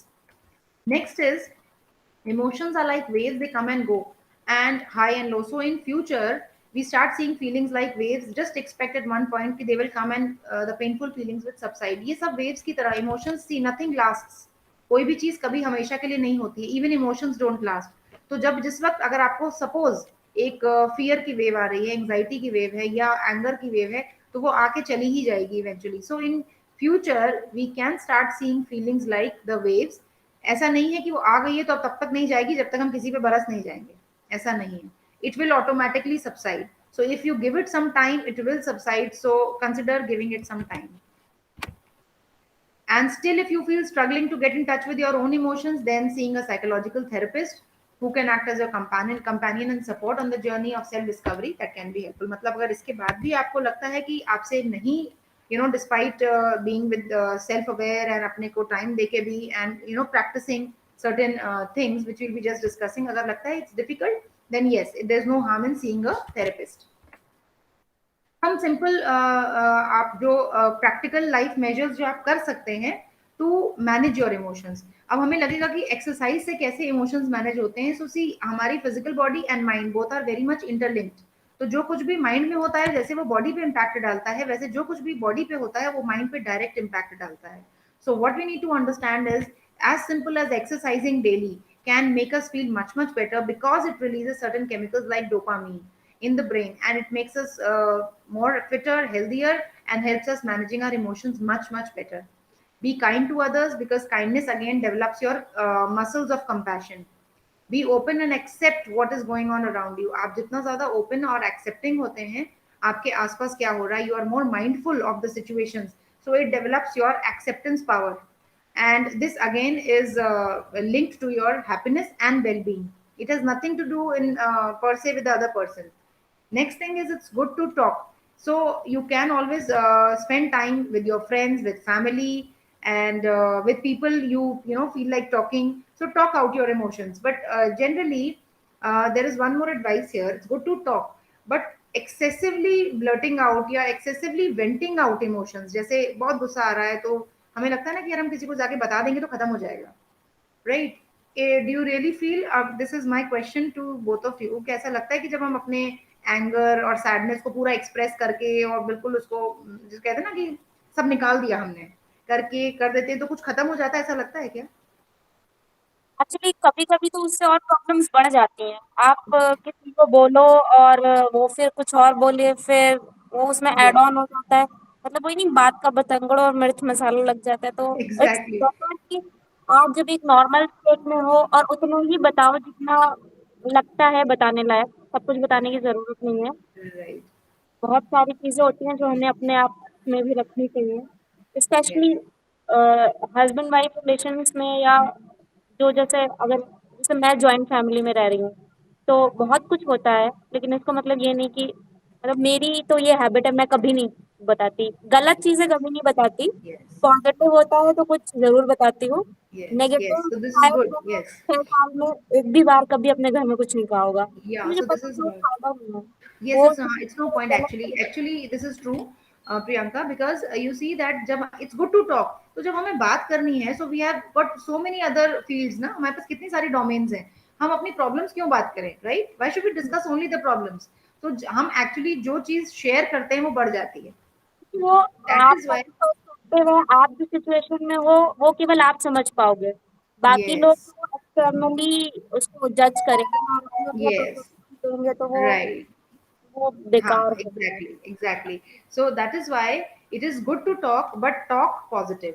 जो भी आप बात करें, talking around is not bad, but कोशिश करें कि जो आपका डिस्कशन है that is focus more on positive, this also helps you manage your emotions better. So यहाँ पे जब हम टॉक की बात कर रहे हैं, we are talking about the positive things in life, क्योंकि हमारी लाइफ में सब कुछ साइमल्टेनियसली चल रहा है, positive and negative also. So we will negative. Discuss positivity and spread. Yes, okay, let's move ahead. उसके बाद कुछ और एक्शंस है, so these are some common actions, but if done on a daily basis they definitely have a lot of impact on our emotional health. Distract yourself, जैसे कि you know watching a bit of TV, so it's not more of TV but bit. Reading helps a lot, surfing the internet also. sometimes you know you can actually distract yourself with other stuff like your hobbies. अगर किसी कोई आपकी hobbies हैं, कोई आपके interest areas हैं, distract yourself with that. So it helps a lot in managing your emotions better. Next is, don't give in to negative thinking, which we just discussed. Negative thinking को ना तो ज्यादा time दीजिए और ना ही उसको जाके ज्यादा डिस्कस कीजिए। स्पेंड टाइम आउटसाइड, जितना आप नेचर में रहेंगे। We had a discussion in, it was a live talk on our this thing, the CSJMU website. It was about, I think, wellness con. We discussed about spending time with nature and well-being. It was about well-being. So how nature can impact our well-being. So spending time outside is the crux. अगर आप बाहर nature में निकल के, you know, you watch plants, you plant trees, आप उनको care करते हैं, कुछ भी नहीं करते तो सिर्फ बेयरफुट वॉक करते हैं इन द गार्डन, और you know just spending time helps immensely in balancing your elements in the body, also balancing your emotions. So this is my personal experience also, I've seen, and with many patients also I've seen कि it is very therapeutic. Third thing is be very very grateful, which हम, जिसको हम time and again अपने lectures में बात करते हैं, grateful रहना है, ग्रेटफुल रहना है, और अब तो प्रियंका ने शायद शुरू भी कर दिया है। Gratitude diary. Wonderful, so she is already started with the journal, right? Her so that's time one. सोच रही थी, मैंने आपको बताया था कि वो एक ग्रेटिट्यूड का वर्कशॉप मैंने अटेंड किया था ट्रांजिलियन का, हाँ, तो so you been okay, you already started, तुम वहां से करते हो? हाँ, हाँ, बट अभी सर सर की जब क्लास ली थी, फिर उसके बाद मैंने कहा नहीं अब करना, तो डेली अच्छा, चाहे एक ओके, ही पेज लिखूं, लेकिन मैं लिखती जरूर हूँ अपनी ओके, डायरी में। That's wonderful, that's wonderful. How do you feel? You feel good positive ना? बहुत थोड़ा। पॉजिटिविटी आती है उससे, and it generates tremendous amount of good karmas also, so now that will also have an impact, so that is also a reason for creating positivity. So that's wonderful, and I'm glad कि after these lectures, you know, you are taking up those practical tips to, you know, enhance your well-being and happiness. मुझे थोड़ा मतलब theory के अलावा मुझे कुछ practicals भी बताइए, क्योंकि these practical tips actually helps us। They actually help, हाँ, हाँ, हाँ। सो दैट इज व्हाई अभी ये, जैसे ये जो टिप्स हैं, see these things are all like distracting, moving out in nature, and not discussing things with, you know, जैसे अभी हमने बात करी कि वो चीजें ना तो हमें खाली बैठ के सोचनी है, जैसे कुछ भी देखो लाइफ में कुछ ना कुछ तो चलता रहता है, राइट? कोई ना कोई नेगेटिविटी कहीं ना कहीं से। See these are all are test papers, let's understand, ये हमारे लाइफ के चैलेंजेस है, क्वेश्चन पेपर तो आना ही है, अभी सॉल्व कैसे करना है ये हमें देखना है. So every time solving the paper in the same manner will every time give the same result. So now you think about it कि मुझे क्या रिजल्ट चाहिए, पेपर अब की बार वैसे सॉल्व करो, क्वेश्चन ट्विस्ट होके वही आता है बार बार. Right. So that is something very important. Question paper वाली जो थ्योरी है मैंने कई बार मतलब अप्लाई करना, मतलब जब कभी मैं थोड़ा सिचुएशन में हूँ, तो ये चीज जरूर याद करती हूँ, मेरा टेस्ट पेपर डिफिकल्ट हो, मेरी मार्किंग इजी होगी. मार्किंग इजी होगी. Right right right, that's very important actually. That is very heartening, उससे बड़ी शांति संतोष मिलता है. राइट. मतलब कभी बहुत ज्यादा पजल्ड हो जाते तो आपकी वो लाइन जरूर आती है, मेरा टेस्ट पेपर डिफिकल्ट है, मेरी मार्किंग इजी होगी. राइट राइट, तो उससे काफी रिलीफ मिलता होगा ना कि चलो मार्क्स तो मिल जाएंगे. Good, good, good. That's wonderful. So let's move ahead and play to your strengths. So as हमें अपने इमोशंस को मैनेज करने में, इमोशंस को मैनेज करने के लिए हमें अपनी स्ट्रेंथ्स को, we need to, that often means doing things that you enjoy. See, हमें जो चीजें अच्छी लगती हैं, we just talked about hobbies. See, hobbies are something, देखो ऐसा होता है जब हम लोग छोटे बच्चे थे, जब हम थोड़े से बड़े हुए, एडोलेसेंस हुए, तब तक हम उनको प्रैक्टिस करते थे, हमारी हॉबीज, हमारी interest activities. But as and when जैसे मैरिज हुई, फिर बहुत सारे रिस्पॉन्सिबिलिटीज आए, धीरे धीरे हमने उसको एक साइड ट्रैक दे दिया, उसको एक बैक सीट दे दी. वो बैक सीट देने से क्या हुआ कि जो स्ट्रेस लेवल्स हैं वो बढ़ते चले गए, लाइफ के चैलेंजेस आते चले गए, आप उसको फेस करते चले गए, और वो जो आपका स्ट्रेस बस्टर था उसको आप छोड़ते चले गए. So work on this. This is also another practical tip that you can really work on. See, hobbies are something, your interest areas, your strengths are something you should never let go. Even if you get 10 minutes in a day, make sure you practice it. नहीं एक दो दिन में time मिला, do it on the third day. But वो that is a stress buster. अगर आप जैसे सपोज करो आप बहुत स्ट्रेसफुल होके थके हारे अपने घर की ड्यूटीज करने जाते हो, शाम को ऑफिस से थके हारे आए, आपको खाना बनाना है, आप कितने एजिटेटेड होते हो. अगर आपकी बैटरी 10 मिनट के लिए रिचार्ज हो जाए, देन लुक एट योरसेल्फ. आप बिल्कुल बहुत अच्छे से मन से खाना भी बनाओगे, सबको प्यार से डील भी करोगे. Why? Because you need energy to do everything. Energy is your base line. तो अपनी एनर्जीज को रिजुविनेट, रिचार्ज करने के लिए you need to charge your batteries. So अपनी बैटरी चार्ज करने के लिए what do? We move and take help of our hobbies, our strength areas, our interest areas. Okay.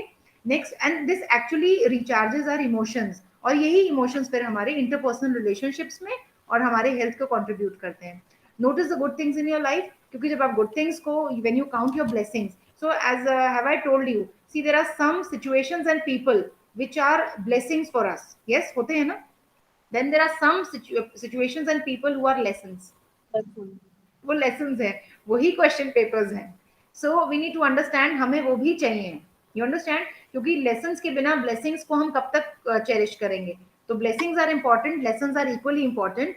So there's nothing wrong actually. Everything is going on very well. So in this way we will process our emotions. So applying reason to the emotions is one good way जिससे कि हम अपने emotions के प्रति aware होके उनको process करके we can actually transmute them. जैसे see first step is being aware. हमने अपने इमोशंस को दिन में 1 से 5 मिनट दिया, हम बैठे, देखा कैसा फील कर रहे हैं, बॉडी में क्या रिएक्शंस हो रहे हैं, ये सब हमने एक्टिविटी अभी वी डिस्कस्ड. फिर हमने इसको समझा कि इसके पीछे क्या कारण होगा, क्या मेरा ही कोई थॉट प्रोसेस है, क्या मेरा ही कोई प्रीवियस एक्सपीरियंस है, या कोई मेरा बिलीफ सिस्टम है जिसकी वजह से आज मुझे इस सिचुएशन में ऐसा इमोशन क्रिएट हो रहा है. इमोशन को हम लेबल कर चुके हैं. Suppose emotion is of anger, तो हमने उसको लेबल कर दिया, okay I am feeling angry. और अब ये जो एंगर फीलिंग आ रही है, ये क्या मेरे इस थॉट की वजह से है, इस एक्सपीरियंस की वजह से, अच्छा ये मेरे साथ बार बार हुआ है इसलिए ऐसा हो रहा है. तो this way we will process. Apply some reason before reacting. अब आपके पास क्या रीजन है, आपको रिएक्ट तो करना है, अब आपको लग रहा है कि मुझे एक्ट करना है, so you need to give it one reason कि अगर मैं एक्ट कर रही हूँ तो why should I react. Why should I react, and whether should I react or should I just respond or should I just keep mum? क्या मैं इस वक्त चुप रहूं? Ask yourself some further questions. How do I feel about this situation? मुझे इस situation में कैसा फील हो रहा है? What do I think I should do about it? मुझे क्या लगता है मुझे क्या करना चाहिए, और इसका जो मैं करूंगी उसका क्या इफेक्ट होगा मुझ पे और दूसरे लोगों पे. ये सब हम पहले ही प्रोसेस कर रहे हैं, अभी हमने एक्ट नहीं किया है. और इस एक्शन, ये एक्शन क्या मेरे वैल्यूज के साथ मर्ज करता है, क्या उसके साथ ये फिट होता है? अगर ये नहीं फिट होता है तो क्या बेटर फिट है उसमें, ये भी देख लेते हैं. ये सब हम पहले प्रोसेस कर रहे हैं. And is there anyone else जिससे मैं अपने इस इमोशन को डिस्कस करके और अपनी help I can seek help. So we can answer these couple of questions to see कि क्या हम अपने इमोशंस को बेटर प्रोसेस करके बेटर रिस्पॉन्ड कर सकते हैं सिचुएशन में. So we can try this. See this will employ a great degree of practice. It will not happen in a day. एक दिन के अंदर अवेयरनेस डेवलप करके और इमोशंस को इतना सारा, it is not easy, but yes we can always give a fresh start. और जब हम स्टार्ट करेंगे तो फिर ये हमारा सेकंड नेचर धीरे धीरे प्रैक्टिस से बन जाता है. So once it becomes a second nature, then definitely managing emotions, processing emotions and reacting in a responding rather in a better way would become the second nature, and then it will lead to better physical health, emotional health, mental health. It will lead to greater happiness, greater well-being in with self and in the relationships also, and even in social contacts, in all context. Let's move ahead. Okay, so abhi hum log next, and this is a very short topic now, but I would like to, prior to starting with this, any questions? Archana, Priyanka, any questions अभी तक के topic में? No ma'am. So shall we proceed? So Yes. let's see. यहाँ पे हमारा the second part of our today's topic is, the first part was about the emotions. क्यों हम उसको समझते हैं, इमोशंस को कैसे हम लोग प्रोसेस करना, कैसे क्या क्या तरीके हैं जिससे हम उनको प्रोसेस करके अपने लाइफ को बेटर बना सकते हैं, और अपने इमोशन से अवेयर रहने के साथ साथ दूसरों के इमोशंस के साथ अवेयर रह के, और क्या क्या according to Daniel Goleman theory हम अपने कंपोनेंट्स अपने अंदर उनको चेक करके, इवैल्यूएट करके और उनको इनहैंस कर सकते हैं अपने इमोशनल इंटेलिजेंस को बढ़ाने के लिए. इसके बारे में हम लोगों ने अभी तक डिस्कस किया. Now we will discuss about respecting individuality. Now see in this picture we can see there are two individuals, लेकिन two individuals are of different shades, and when they merge, there is a altogether new shade. What does it mean? See, it is like when we were individuals, obviously we were having our own interest areas, we were having our own set of thoughts, emotions, हमारे अपने जिसको कहते हैं ना thought processes थे, और अपना एक lifestyle था. But when we come into relationship with the other person, obviously it has many colors now. Now it is we obviously we are individuals still, अभी भी हम individuals हैं, लेकिन अब हम म्यूचुअल रिलेशनशिप में जब रहते हैं, एज वी डिस्कस, तब हम बहुत सारी दूसरी चीजों को अपने अंदर इनकलकेट कर लेते हैं ताकि हम रिलेशनशिप को बेटर कर सकें. लेकिन इसका मतलब ये नहीं है कि हम अपनी इंडिविजुअलिटी को खो दें. This is something which is very important. तो जैसे म्यूचुअलिटी इंपॉर्टेंट है, वैसे ही इंडिविजुअलिटी भी इंपॉर्टेंट है. तो here this is something we need to really really consider कि हम लोग अभी भी इंडिविजुअल्स हैं. Even though suppose in partners, husband wife relationship, हम लोग we are two individuals, but should we forget that we are individuals also? Should we forget कि हम म्यूचुअल के अलावा हम लोगों की अपनी भी आइडेंटिटी, क्या हमें अपनी आइडेंटिटी भूल जानी चाहिए? No, we should still respect our identity and the other's identity or individuality as well. ये maintain करना is little difficult but it's important. तो if you want your union, देखिए, क्योंकि अगर आपको अपना ये जो यूनियन है, ये जो आपने एक नया रिलेशनशिप डेवलप किया, अगर आप चाहते हो ये लास्टिंग रहे, तो आपको अपनी और दूसरे की इंडिविजुअलिटी और इंडिपेंडेंस की रिस्पेक्ट करनी ही पड़ेगी. क्योंकि अगर आप नहीं करेंगे तो लंबे समय तक उस रिलेशनशिप को सस्टेन करना हैप्पीनेस के साथ विल बी वेरी डिफिकल्ट. क्योंकि एक पर्सन जिस भी वैल्यूज के साथ, बिलीव्स के साथ और अपने इंटरेस्ट एरियाज के साथ ही इज बॉर्न विद और he has developed, he is lived with, अगर आप उसको बहुत समय तक उससे दूर रखोगे तो ही विल बाउंस बैक. तो हमें उसको बाउंस बैक नहीं करवाना है, हमें उसको मदद करनी है. तो so that he can develop mutuality, also he can keep his individuality and independence, and he can, मतलब his privacy should not be hampered. Yes, और जैसे यही चीज हम अपने लिए भी चाहते हैं. Let's see, cultivate individual. तो इसके लिए हमें इंडिविजुअल इंटरेस्ट को कल्टिवेट करना बहुत जरूरी है. मतलब जितना उस सामने वाले पर्सन का इंटरेस्ट, हमारे पार्टनर का इंटरेस्ट इंपॉर्टेंट है, उतना ही हमारा इंटरेस्ट भी इंपॉर्टेंट है. So we need to develop ways to respect our individuality. Suppose what is your passion and what is your passion of your partner. मतलब हम लोग को ये समझना है कि अगर हमारा, जरूरी नहीं है कि हमारा पैशन हमारे पार्टनर के पैशन से मिलता जुलता हो. It could be same, it could be different. He could be having interest in maybe music. I might be loving to do gardening. I might love gardening, something like that. So that's okay. Suppose आप लोग के कुछ mutual interest है. Suppose both of you love to watch a movie together. Wonderful, spend time together. This is a mutual interest. But again, there are individual interests. Suppose your partner does not like gardening and you do not like dancing. Okay, so okay, give him time to go dancing. In the meanwhile, you go do gardening. You understand, something like this. So this is an example of ki you do your solo activities जब आपके shared interest की activity का time complete हो जाए तो कुछ समय अपने पर्सनल इंटरेस्ट की एक्टिविटीज को भी दिया जाए। इससे क्या होता है कि आपको लाइफ में जो मोनोटनी है उसमें आप नहीं जाते हो, एक दूसरे के साथ आप लॉन्ग लास्टिंग और बेटर रिलेशनशिप्स, हेल्दियर रिलेशनशिप्स को कल्टिवेट करते हो। सो कल्टिवेटिंग इंडिविजुअल इंटरेस्ट मतलब आपका जो इंटरेस्ट है उसको बनाए रखें और उसको समय दें, और ऐसे ही अपने पार्टनर को भी समय दें कि वो अपने इंटरेस्ट को कल्टिवेट करें, उसको डेवलप करें, उसको बढ़ाएं। तो इससे उनका इंटरेस्ट इन रिलेशनशिप बना रहता है। Next, bonding science of codependency. No ये एक बहुत ही common, this is I will say issue which is arising nowadays in relationship. I'm seeing relationship cases जिसमें codependency is something which is coming as one of the common factors. इसमें क्या होता है कि you will often see कि one partner is resorting to drugs or alcohol addiction or smoking or something like that, which the other partner will not like. उसको पसंद नहीं आएगा but वो कुछ कहेगा नहीं, he or she will not say anything to it. मतलब वो मना भी नहीं करेंगे, he or she will not like but they will not say no. Why? क्योंकि उनको एक सेंस ऑफ सेटिस्फैक्शन है कि चलो मुझे पसंद तो करते हैं, अगर ये शराब पी भी लेते हैं या ऐसा, but at least there is a sense of belonging. मतलब at least if I let him do all this, he will at least keep needing me or keep appreciating me, or he will not say anything which is against me. एक उनका एक ऐसा feeling होता है कि अगर मैं इनको इस एक्ट से रोक दूंगी तो क्या होगा कि जो मेरा sense of satisfaction for being needed है वो हैम्पर हो जाएगा। Are you getting this point? तो वो अपने पर्सनल इंटरेस्ट में दूसरे को मना नहीं करते हैं, अपने पार्टनर को भी। तो ये कि को डिपेंडेंसी डेवलप होती है। इसके वार्निंग साइंस कुछ इस तरह से होते हैं कि जैसे आप सामने वाले पर्सन को आप जब वो दुखी है तो आप भी दुखी हो रहे हैं। मतलब आप ये डिमार्केट नहीं कर पाते हैं कि if the other person is having suppose a problem with a friend and he is very upset about it, then eventually you will see the wife also getting upset about it. तो यहाँ पे वो इसलिए upset हो रही है because husband is getting upset, she is not getting upset because she is upset. Understand this? तो ये मतलब आप इतना बंधे हुए हो एक दूसरे के साथ कि आप एक you can not draw the line कि ये उनकी प्रॉब्लम है और I can rather than getting upset मैं इनकी मदद कर सकती हूँ to come out of this sadness. अब जब आप खुद भी अपसेट हो जाओगे तो you will not be able to, so this is codependency, it is dangerous because now none of them are able to help each other.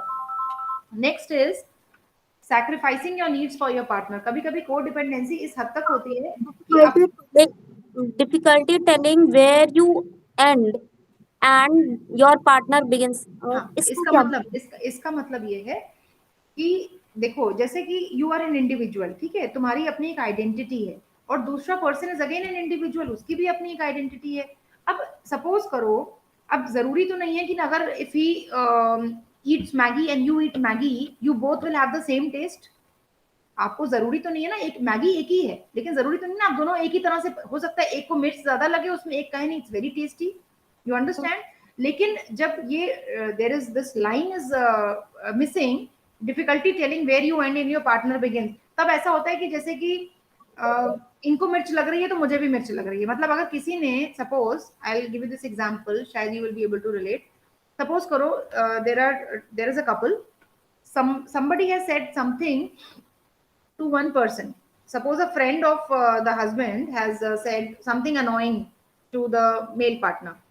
So he is annoyed on account of the fact कि मेरे friend ने मुझसे ऐसे बात करी।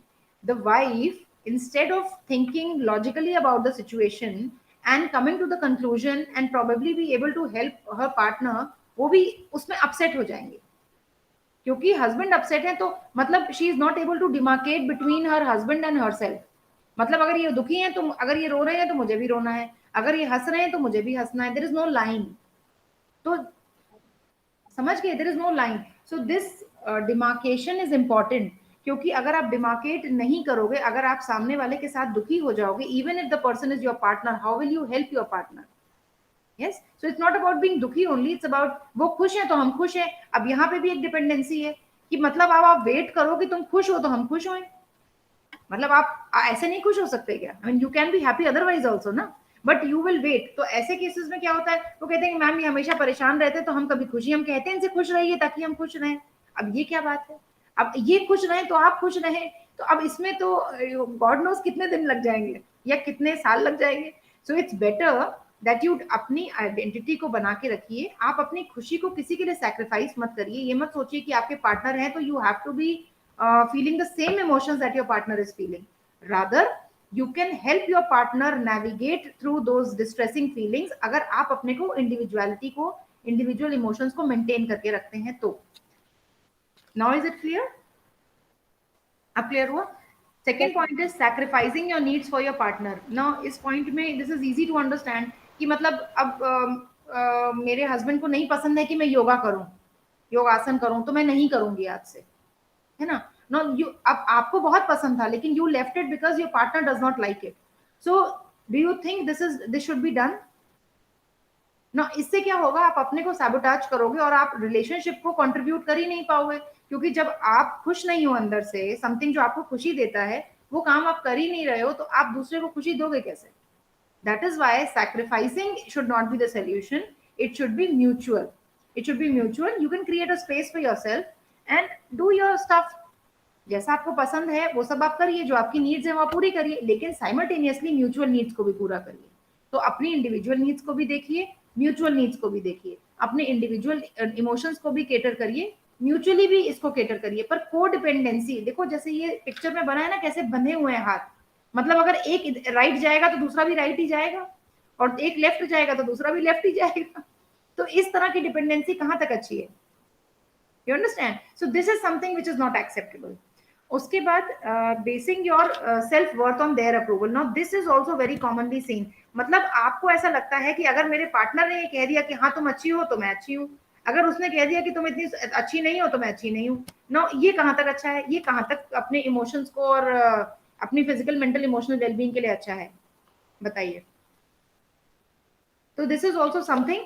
तो अपनी self worth को, आप अपने सेल्फ एस्टीम को अच्छे से रखिए, और उसको डिपेंडेंट, ये डिपेंडेंसी अगर आपके, इन्होंने कहा, इन्होंने ऐसा सोचा और इन्होंने ये कह दिया इसलिए मैंने सब छोड़ दिया. No, these are signs of codependency and they are dangerous. So we need to work on this.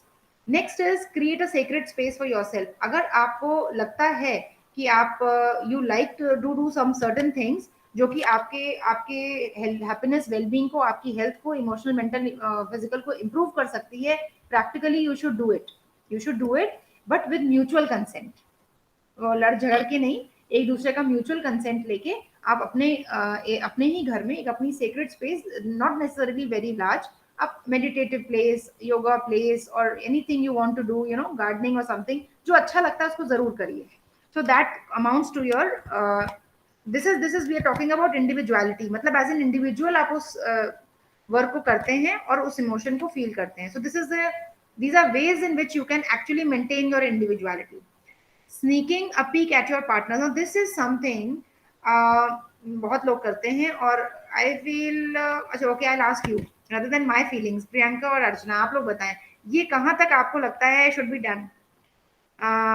Respect individuality by valuing each other's privacy. Generally हम लोग करते हैं, फोन कॉल्स चेक करते हैं. सामने वाले को उससे प्रॉब्लम है. जैसे हम लोगों का क्या है कि हमारे फोन्स का हमें पासवर्ड पता रहता है, हमें कोई दिक्कत नहीं है कि वो मेरा मैसेज चेक कर ले या मैं उसका कर लूं, तो हमें कोई दिक्कत नहीं. लेकिन अगर मान लीजिए कि कोई है जिसको इस चीज से प्रॉब्लम है, तो फिर हमें वहां पर उसको मेंटेन करना होगा. Yes yes yes, exactly.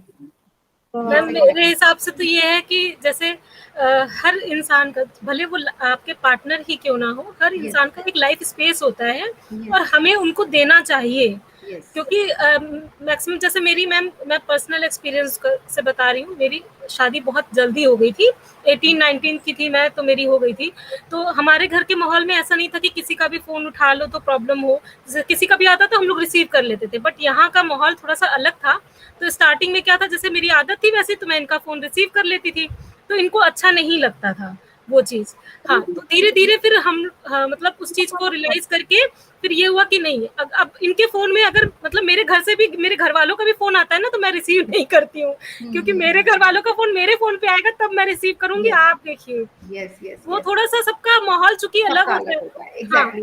तो जिसको पसंद है हाँ, जिनको इससे ऑब्जेक्शन नहीं है, वहाँ पे जैसे प्रियंका ने हाँ, कहा ये होता है मैम, समटाइम्स कई बार ऐसा होता है कि दोनों में कई बार ऐसा होता है कि हमें दो आपस के लोगों के रिलेशनशिप नहीं समझ में जब आते हैं, मतलब कि हम जिनसे कांटेक्ट रखते हैं, तो वहां पर ये होता है कि ठीक है, अगर आप नहीं रख सकते कोई बात नहीं, बट हमें आप बाउंड नहीं कर सकते हैं कि हम उनसे बात ना करें। यस यस आप एग्जैक्टली अपनी रिलेशनशिप आप अपने स्तर से निभाइए, जहां यस वहां पर फिर ये होता है कि आपको हमारे पॉइंट ऑफ व्यू की भी रिस्पेक्ट करनी पड़ेगी, अगर हम आपके पॉइंट ऑफ व्यू की भी रिस्पेक्ट करते हैं तो। एग्जैक्टली सो हाँ, दिस इज अबाउट एग्जैक्टली, तो यही चीज जो आपने भी बताई, प्रियंका ने भी बताई, exactly this is about respecting each others individual space. तो हमें इस चीज की रिस्पेक्ट करनी है। इफ समबडी डज नॉट क्योंकि लाइक मैम इट, बहुत लोगों का मैंने देखा है कि फोन छीन लेते हैं हाथ से हस्बैंड के, तो सारे मैसेजेस चेक करने लगेंगे कौन क्या कर रहा है, हाँ, तो और वहां पे हस्बैंड की भी कुछ रिलेशनशिप भी आदत होती ब्रीचेस है, तो आते हैं, वहां पे थोड़ा सा फिर वहां मतलब प्रॉब्लम्स आती हैं। हाँ, प्रॉब्लम्स आती हैं, Yes. ये वाली So चीज। that is a cause of problem. That is why individual, अगर individuality maintained रहे with mutual ma'am consent. This is not the stigma कि आपको पासवर्ड पता हो आपकी वाइफ का या आपके पार्टनर का, आपके बैंक अकाउंट की डिटेल्स पता हो, तो उससे रिलेशनशिप बहुत स्ट्रांग हो ऐसा लगे, क्योंकि ये बहुत चीजें ऐसी होती है ना कि हमें जैसे आपस में हम लोग मेंटेन रख के रखते हैं। हाँ, जब जरूरत होती है तो हम अपना कार्ड भी दे देते हैं कि हाँ Yes. ठीक है जाइए, पासवर्ड भी Yes. बता देते हैं, बट उसका ये नहीं होता है कि हाँ नहीं, आपकी गैर मौजूदगी में या आपसे बिना पूछे या आपसे बिना हाँ डिस्कस किए हाँ कोई आपके बिल्कुल अकाउंट बिल्कुल लॉग इन करके बिल्कुल वहाँ डिटेल चेक करे एंड ऑल। बिल्कुल बिल्कुल। So हाँ, this is about respecting each other's space. Understood होता है, मतलब इतना तो कहते हैं ना कि वो ट्रस्ट एंड अंडरस्टैंडिंग की बात होती है कि हमें मतलब जैसे हम लोगों को पता है, लेकिन ऐसा नहीं होता कि हम आए दिन एक एक मैसेज चेक करें, मतलब हाँ ठीक है पता है, लेकिन कुछ लोगों को ऐसे दिक्कत होती है ना, वो अपनी वाइफ से या हस्बैंड से या जो भी है छुपा के रखते हैं फोन, छुपा के रखते तो हैं। वो चीज अलग है वो। और म्यूचुअली अगर आप लोग हाँ हाँ शेयर करते हैं वो अलग है, वो अगर आपको एग्जैक्टली नहीं पसंद है तो वो अलग है, तीनों का एक एग्जैक्टली लेवल अलग है, तीनों के म्यूचुअल। तो अंडरस्टैंडिंग यहाँ अलग है। पे हाँ, तो यहाँ पे अल्टीमेटली क्रक्स क्या है कि म्यूचुअलिटी, म्यूचुअल कंसेंट से अगर ये है और दोनों को अपने इससे कोई प्रॉब्लम नहीं है, देन इट इज वंडरफुल। लेकिन अगर म्यूचुअल कंसेंट से, जैसे अर्चना ने बताया कि कहीं ना कहीं उनको ऑब्जेक्शन होने लगा, तो उन्होंने, so now she they respected the space. So it depends from case to case basis, जहाँ पे जैसा है। अगर सामने वाला पर्सन उसको पसंद करता है, वंडरफुल, नहीं पसंद करता है, देन डू इट अकॉर्डिंगली। तो हमें eventually, even if the person is our partner, we have to give them their space if they want. अगर उनको बिल्कुल अपनी मैम, अगर इंसान, लेकिन ये होता है ना कि जिसका ऐसा नेचर होता है तो फिर वो आपकी लाइफ में आपके मोबाइल पे भी उतना इंटरेस्ट नहीं लेगा। हाँ हाँ बिल्कुल फिर बिल्कुल वहाँ प्रॉब्लम हाँ वहां दैट इज पड़ती है ना कि दैट जब इज अपने लिए कुछ और नियम हो, सामने वाले के लिए कुछ और नियम बनाए। लेकिन अगर हाँ दो इंसान की एटीट्यूड ही वैसा है या सोच वैसी है, तो फिर वहां म्यूचुअल आपस में अंडरस्टैंडिंग बन जाती है कि ठीक है, नहीं पसंद है कोई बात नहीं। जैसे मेरे हस्बैंड को जैसे बहुत हम लोग की क्लोजनेस वाली अगर कुछ वैसी फोटो हो हाथ पकड़ करके वैसी, तो वो अपनी डीपी नहीं लगाते, मेरी बेटी वाले लगा दे, वो नहीं लगाते। उनका कहना ये था कि जैसे हर किसी के लोग कांटेक्ट वाले लोग अलग होते हैं, तुम्हारे राइट अलग है, पढ़े लिखे हैं, तो तुम कैसे भी लगा लो, वो उतना माइंड नहीं करेंगे।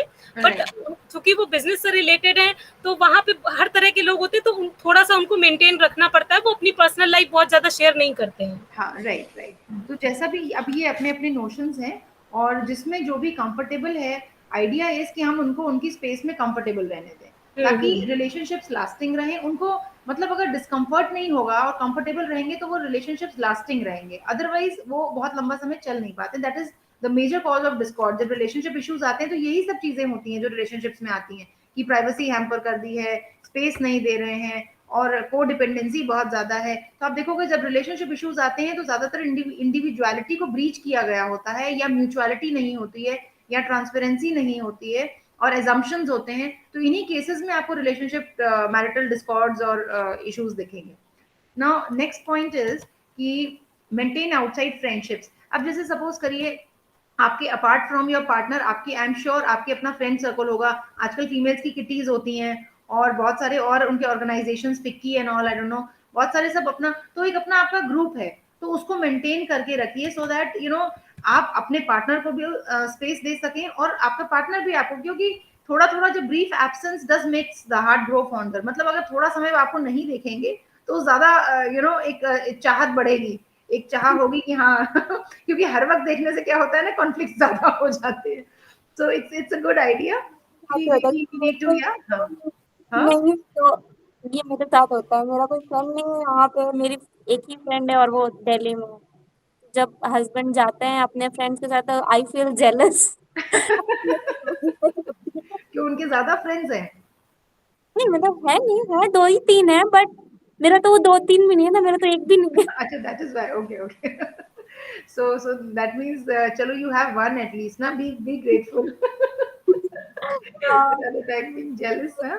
वीडियो So कॉल पे you can बात you can करना पड़ता you can spend time with her, and you guys can go out to do, है। हाँ, enjoy your, do something which you guys can do together. तो ऐसे क्या होता है कि definitely at times, अब जैसे मैंने आपको बताया था ना, मैंने हैप्पीनेस क्लास ही इसीलिए ज्वाइन करी थी क्योंकि मुझे 4 नए लोग मिले। yes, yes, yes, you do. That's amazing, huh? मैंने तो class he Yes. Course he It's इसीलिए किया था कि मैं काफी नए लोगों से मिल पाऊँ और मेरा भी कुछ सोशल सर्कल बने। नहीं नहीं, बहुत अच्छा है, that's wonderful. Wonderful. Okay, good.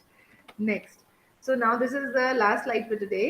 Let's respect the individuality of your partner as your relationship deepens. So we need to respect our differences.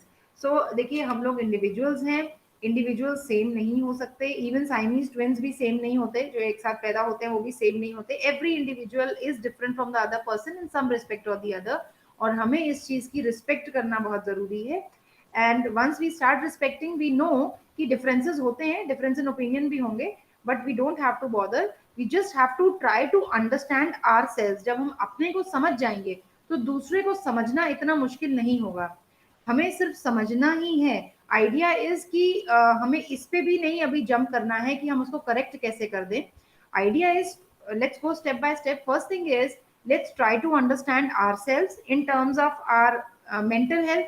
हम अपने थॉट्स को चेक करें, अपने इमोशंस को चेक करें, अपनी फिजिकल हेल्थ को चेक करें, और हम अपने लाइफस्टाइल को चेक करें। और इसकी स्टडी से, इसके स्वाध्याय से जो हम सीखते हैं उसको हम अप्लाई कर सकते हैं अपने रिलेशनशिप्स में, अपने पार्टनर्स की स्टडी उससे हम कर सकते हैं, और उसी की हेल्प से हम और लोगों की भी को भी समझने में हमें मदद, क्योंकि जब हम अपने को समझ जाएंगे तो हम मिररिंग कर सकते हैं कि दूसरे पर्सन को कैसा फील होता होगा। Eventually we all are having the same essence. तो इस तरह से करके हम लोग अपने को फिजिकल, मेंटली, इमोशनली हैप्पीनेस और वेलबींग के पाथ पे डेवलप कर सकते हैं, और इसी पाथ पे चल के हम अपने स्पेशली पार्टनर्स को, नॉट ओनली पार्टनर्स, जो हमारा सोशल सर्कल है, जैसे हमारे फ्रेंड्स हैं या फिर हमारी एक्सटेंडेड फैमिलीज हैं, apart from our families also, जो हमारे गैदरिंग्स हैं, हमारे सोशल सर्कल्स हैं, वहां पे भी जो है we can enhance and develop our relationships in terms of, we can call it, ये हमारे वेलबींग का पार्ट हो जाएगा।